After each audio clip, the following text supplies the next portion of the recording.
Hello everyone and welcome to another video. My camera's about to die, so I'm really glad this video is going to be short.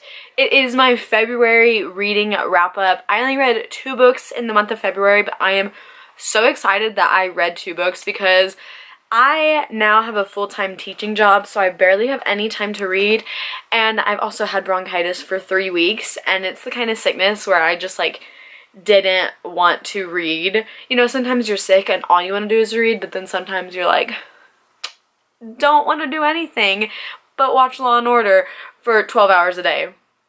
That's how it's been. But anyway, let's just get on into this wrap up and talk about the 2 books that I read.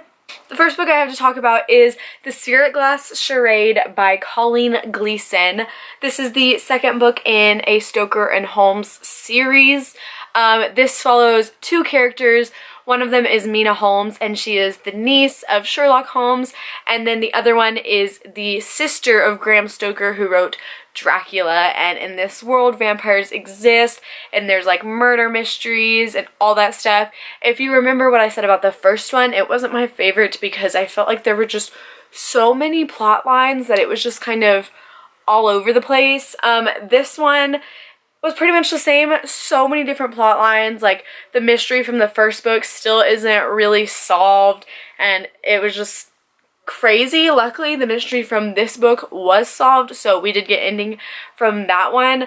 I ended up giving this one 3 out of 5 stars because I actually loved the ending to this. The way it ended, you know, sometimes books have that last line in the book and you're just like, what just happened? And that was how this one was, because it was a 2-star read for me until that last line, and then it became a 3-star. So I am planning on continuing because of the way this one ended, but I won't be continuing ASAP.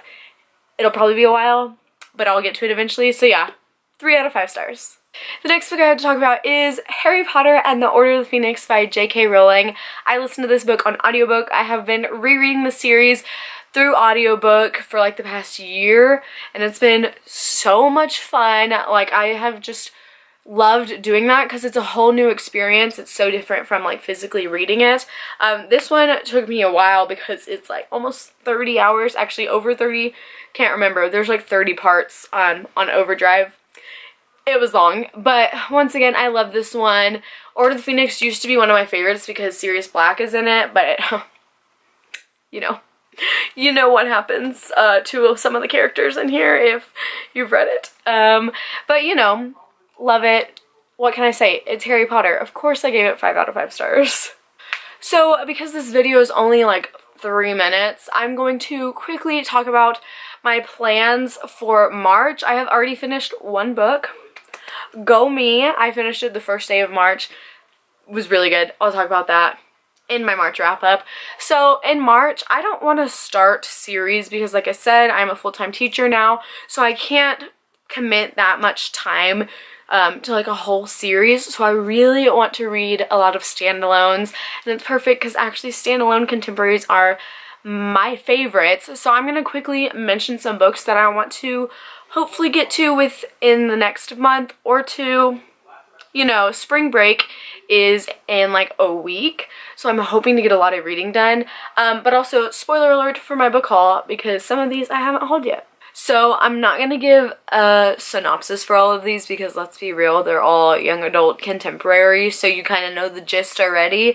So I'm just going to show you a few that I want to read really soon. The first one is 5 Feet Apart by Rachel Lippincott with Mickey Daughtry and Tobias Iaconis. There are a lot of people involved with this. I am excited to read it because the movie looks really good, and I think the movie was made first and then the book was written. So I hope that it does the representation of cystic fibrosis justice, but also this cover is just gorgeous. The next 2 I want to read really soon are by the same author, and that is By Your Side and On the Fence by Casey West. Casey West is my new favorite author pretty much. I am obsessed with her and I'm hoping to meet her very soon at the North Texas Teen Book Festival. But I have loved all of her books. Every book I've read of hers has been 5 out of 5 stars, and they go by so quickly, so I definitely think I can knock these out over spring break. And one more book that I want to show you that I have been dying to read since it came out, and it came out so long ago it feels like, and that is Save the Date by Morgan Matson. I love Morgan Matson. I am a sucker for all of her books. She's just like the contemporary queen pretty much, and this is the only one of hers that I haven't read, but hopefully once again I can knock it out over spring break. I am planning on reading so much during that week off. The best thing about being a teacher is you get spring break and summer break and all that stuff, so hopefully reading will be done this month. So those are all the books that I have to talk about in this video. Let me know what you read in the month of February and what you're planning on reading in March. But that is it. Thank you so much for watching, and I'll see you next time. Bye!